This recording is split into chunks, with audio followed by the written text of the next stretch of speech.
my father's family came from uh, the Peloponnese in Greece, the region Arcadia, near Megalopoli, a very small, um, I would say, impoverished mountain village. As kids, we used to say they farmed rocks. Yes. But they had green thumbs, and those were their roots.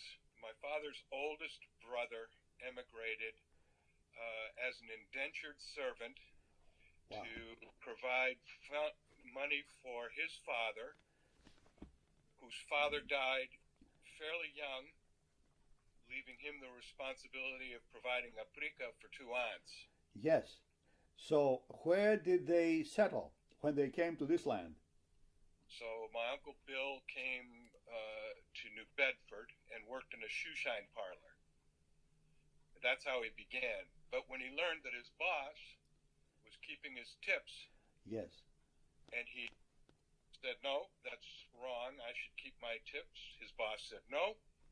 He got a second job, paid his boss what was owed, and started selling vegetables from a Cart. cart with a blind horse. And that's how he started his rags to riches story, because he was very successful. That's Uncle Bill? Uncle Bill Decaneas. Now, and then what about your father and mother? So my father was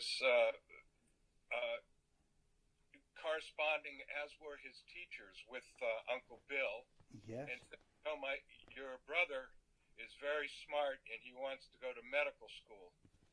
I can help, but it will cost some money. So my uncle my dad's brother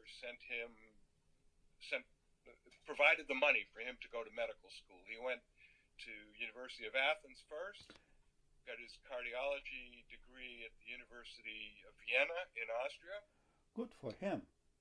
Had just opened a practice and sent his brothers notice to that effect, and they said, no, we're sending you a ticket and some money. You come visit us first, because if you don't, we will never see you.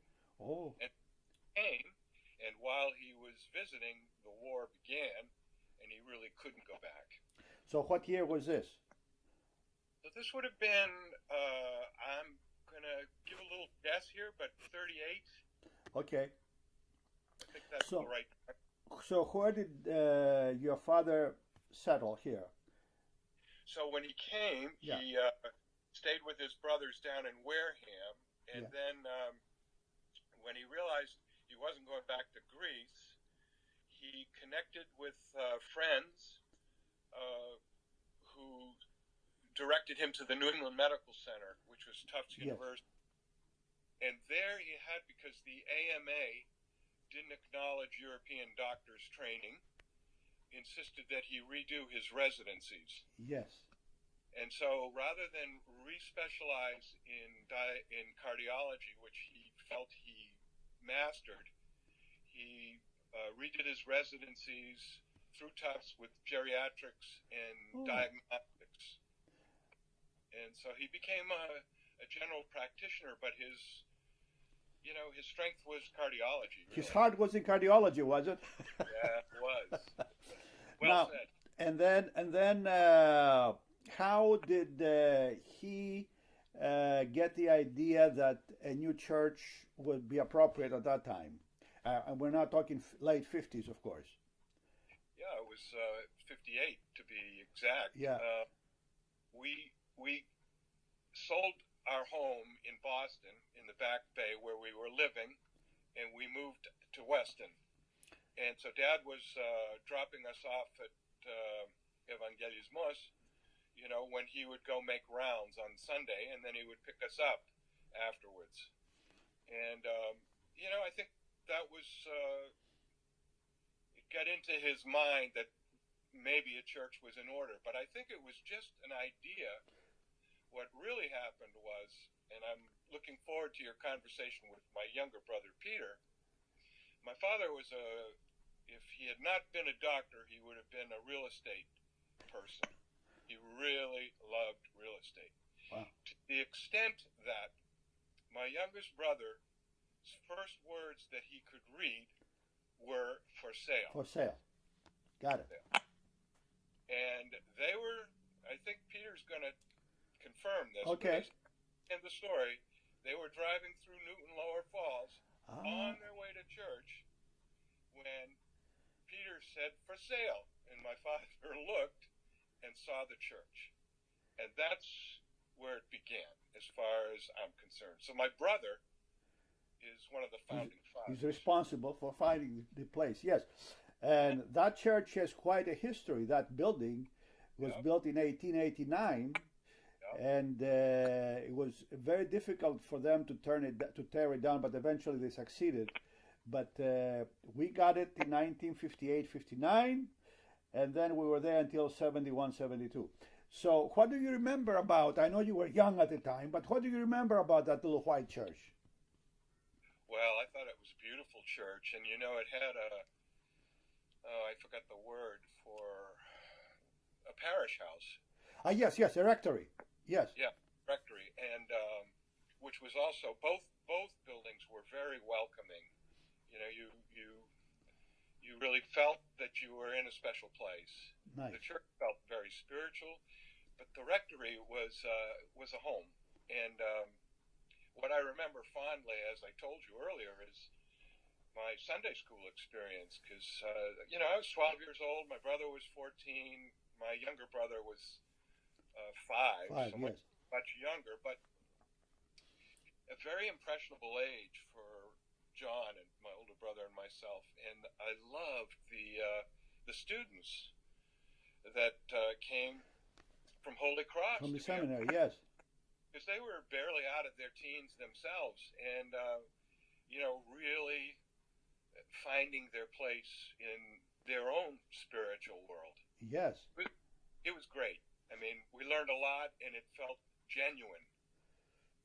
It wasn't just textbook information and coloring books. It was, philosophical dialogue. That's great. And it was exciting for you as young people to meet with these young people who are destined to become eventually priests all over the country. Right. It was also special as a young person to be part of the creation of a new church. Yes. That did not escape our attention. For one thing, it reunited me for the first meeting where I attended it in the evening was for the altar boys, and who should appear before my eyes but Peter Bassett, who was my best friend in Boston. And I felt when we left Boston that relationship had ended. Yes. So to reunite at the altar boys, wonderful, with his older brother Stefan, yes, who became one of my older brother's best friends, it was amazing. A whole new group of friends at the right time. Yes. And do you remember anything about their picnics? Everybody tells me they were huge. That's why I'm asking. That. The grounds of the church were pretty nice, right on the bank of the river. Yes. I do remember picnics. I also remember the Christmas fairs and. Yes. Very active church. Everybody was so enthusiastic. Yes, of course. New church, new people, new friendships. Do you remember anything about the TV store behind the church or close to the church, Mr. Loomis? I do remember. Mr. Loomis was great, but that came, the TV shop came after the church had moved. Oh, and I see. Loomis was a very colorful person. He rode around on a Vespa motor scooter, and he was an avid sailor, and he took us aboard his sailing vessel, and we learned to behave. Yes, well, that's great. And then, where did you get married? I got married at that church in 1970. At the Newton Lower Falls? Yes. But who was the priest that married you? Do you remember? Father Manicus. Oh, Manicus had already arrived. Okay.